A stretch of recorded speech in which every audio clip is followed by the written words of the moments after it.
मकामी तंज़ीम जामलोहार welfare trust तरफां पीपेछाई Tong centre जी staff जी मदद सां हिक ॾींहं वारी तौर सुनत कैंप जो एहतमाम कयो वियो, जंहिंजो मक़सदु ग़रीब माण्हुनि खे मदद फराहम करणु हो।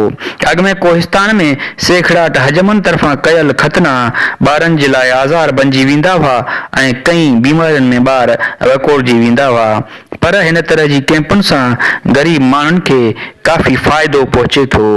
कैंप में 100 खां वधीक ॿारनि जा तौर कया विया।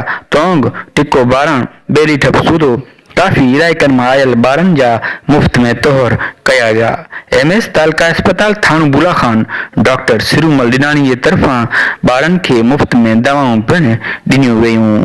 कैंप में सहकार कंदड़नि में जमील जमाल वराणी, शबीर अहमद वराणी, पीपेछाई इंचार्ज बिलाल कुरैशी, मोहम्मद खालिद ऐं ॿिया हुआ। तौर सुनत स्पेशलिस्ट आशिक अली मेमून हो। मकामी सहकार में मोहम्मद बख्श लोहाराणी जामलोहार वेलफेयर ट्रस्ट जे सदर जूं ख़िदमतूं निमाया हुयूं।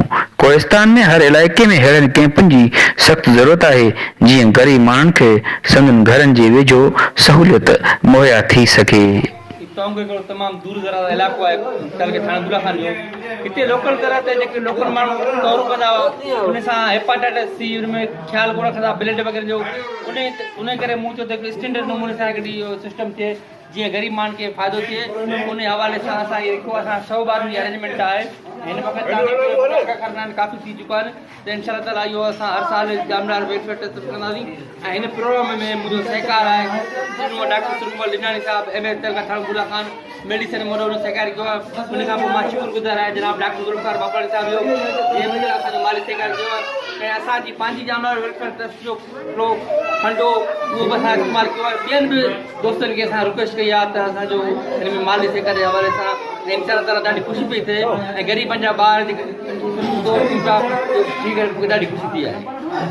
बिस्मिल्लाहिर्रहमानिर्रहीम। जीअं त अॼु सुबुह 10 बजे खां वठी जामलोहार वेलफेयर ट्रस्ट जे तरफ़ां BHU तोंग में हिकु कैंप लॻाई वई आहे, जंहिंमें जेके मुस्तहक़ माण्हू आहिनि, ग़रीब माण्हू आहिनि, जेके पंहिंजे ॿारनि जूं त न पिया कराए सघनि, छो त जेको तोंग आहे परे इलाइक़ो आहे, शहर खां अचण वञण में ॾाढी ट्रांसपोर्ट जो मसइलो आहे। ऐं हिते जेका कैंप लॻाई वई आहे अल्हम्दुलिल्लाह ॾाढो सुठो माण्हुनि जी सपोर्ट आहे। असां पीपेछाई वारनि खे सपोर्ट कयो आहे ऐं हीअ कैंप जारी आहे। हींअर ते 60+ असां वटि केसिस थी चुका आहिनि, अञा कंटिन्यू आहिनि। 100 जो टारगेट आहे, अल्हम्दुलिल्लाह 100 खां प्लस में असां अचीव करे वेंदासीं।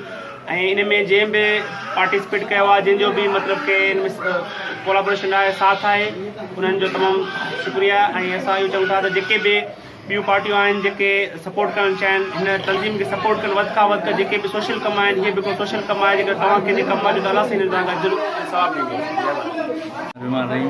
ये जामलोहार जी तरफ़ां तंज़ीम रखी वई आहे, असांजे हिते बचण जी तौर ते असांखे वॾी जेको हिते माना तकलीफ़ आहे। हिते डॉक्टर जेके बि माना अॼु पहुता न असां ॾे, ऐं बिल्कुलु सही चयो कमु असांजे जेको त हिते माना तइदाद 100 ॿारनि खां इनशाला वधंदो, कमु असांजो हली रहियो आहे अञा, ठीकु आहे न।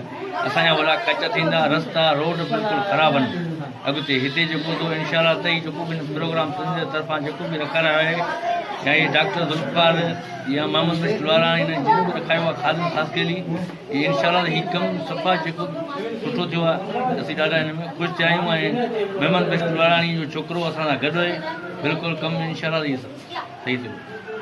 असांजो फ़ाइदो थियो, ग़रीब माण्हू असांजा भाड़े ख़र्चा भरिजी आहियूं, मुश्किल माण्हू असांखे ॾाढी सहूलियत थी वई आहे। ॿिया बि ॿारनि जा रहता आहिनि, माण्हू ग़रीबनि खे भाड़े ख़र्चा था बचनि, मुश्किल माण्हू हिते इलाजु थिए त सही, असां ग़रीब जा माण्हू मुश्किल।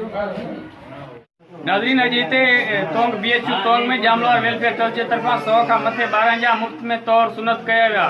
मक़ामी माण्हुनि ऐं ॿाहिरि जे माण्हुनि जे सहकार सां ही कैंप लॻाई वई, जंहिंमें माण्हुनि खे तमामु घणो रिलीफ मिलियो। ख़ादिम ख़ासि कयली, तोंग न्यूज़, तोंग कोहिस्तान।